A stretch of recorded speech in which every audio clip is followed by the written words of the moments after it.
Hey everyone, it's Evangeline right here at etrailer. Today we are taking a look at our Thule Roof Rack system here on our 2024 Genesis GV80. If you're looking for a roof rack that is super solid, super sturdy, and very easy to install, especially on the flush rails of your GV80, then this is going to be a very good option for you. Yes, it's going to be a more premium price rack, but because of the benefits it offers, I think it's worth it. But let's go take a look at those benefits, and I'll also show you how to get it installed.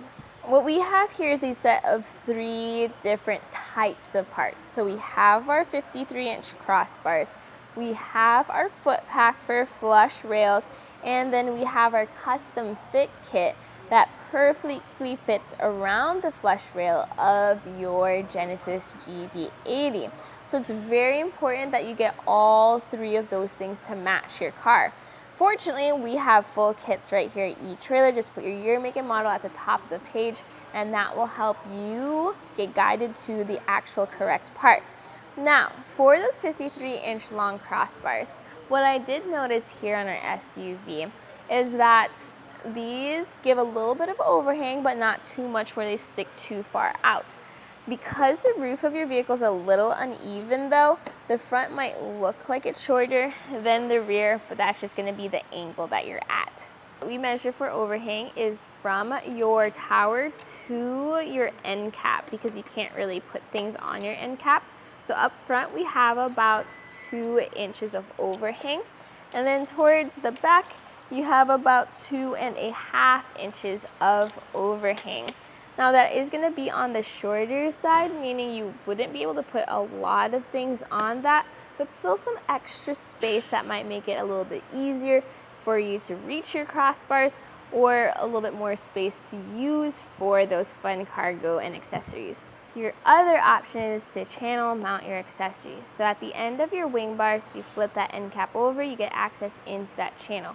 Now usually you'll have a rubber strip up top, but you can still slide your accessories through. I just didn't install it today because I am installing another crossbar right after this. The next important measurement is going to be roof clearances, and this is important because of your glass roof. So measuring from the rubber strip here to the bottom of the bar, I have it at around 3.25 inches. Now because there is a little bit of a slope, that may go down to like 3 inches and 1/8 of an inch, things like that. But that's important because you want to make sure there's enough space for those clamps to go around. If you find yourself with accessories that have U-bolts and wing nuts, just double check the length of those to make sure they don't scratch up your roof when you get them installed. The next measurement is going to be the height of your crossbar. This time to the top of the crossbar, it's about 4.25 inches, and that's going to be where your cargo sits. Same concept there. If you have skis with extra tall bindings, make sure you have enough clearance for those bindings. If you don't, well, we have a bunch of accessories like ski carriers with the ski lift to get you a little extra higher up on your roof to make sure it clears. What if you want to open up your roof? Well, you can see here as it slides up that it does take up a little bit more height compared to when it was in the down position. There's now only about 1.75 inches underneath the crossbar to the top of the raised window. So with that being said, make sure that you get accessories that have either strap style clamps, or just go ahead and channel mount all of your accessories, and then you're not worried about clearances, and you'll still be able to open up your window whenever you want. Installing this roof rack onto your flush rails is super simple, especially with this style of a clamping system. In fact, this is going to be the main benefit of this Thule roof rack compared to some other brands that do install to your flush rails. So the very first thing you're going to do is you're going to set up your crossbar. You are going to leave the end caps off, and you are going to install the rubber strips into your bars. Now, I didn't install the rubber strips today because I do have to switch this out with another roof rack later, but that's going to be your first step. Then get your tower and insert that into your crossbar. You're then going to grab your clamp, and it's gonna be the one that has an A on it. This fits into that crossbar as well as into that bolt, just like that. And then get your rubber pad, and then this fits over your tower, securing that clamp in. And then you're then going to grab your other clamp, and that goes into the first one. See how that hooks into there? And then that fits over that bolt.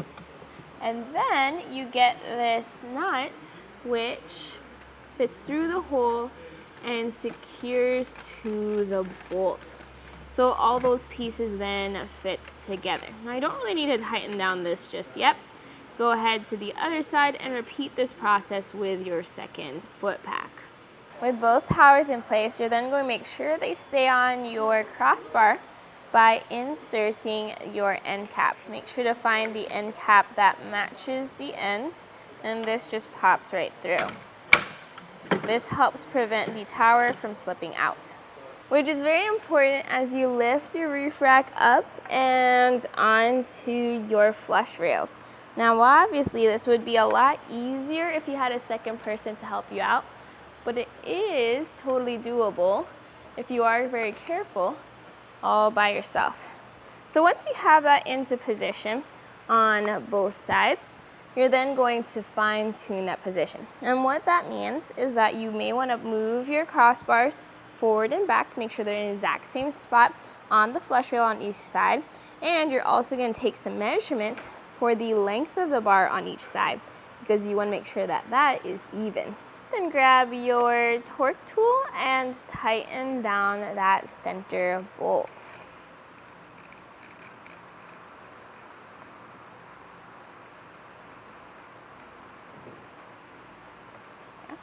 And I'll go to the other side.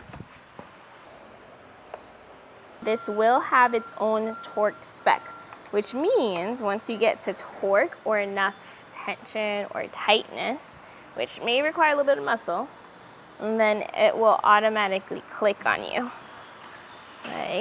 like that. So I do it twice just in case, and this will prevent over tightening that bolt.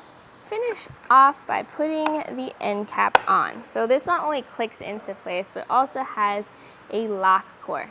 Now this plastic lock core is perfectly fine for keeping that end cap secure, and you just use like a flathead screwdriver or the back of your key, whatever's flat, to turn that. Or if you do purchase a pack of Thule One Key system, or you have some from another accessory, you can just take these out and pop the new metal lock cores in. Those are sold separately. You can find them here if you want. What you saw today was our Thule Roof Rack system. By the way, this is also available in an aluminum color for the crossbars if you wanted to match, let's say, the silver accents of your vehicle. But we have the 53-inch long black WingBar Evo crossbars, we have the foot pack for your flush rails, and we have the custom fit kit for your vehicle. And if you're looking for any accessories to go on top of the roof rack, like roof baskets, roof boxes, or even roof-mounted tents, those are available here on our website. But today, this was a Thule system seen and installed on the 2023 Genesis GV80.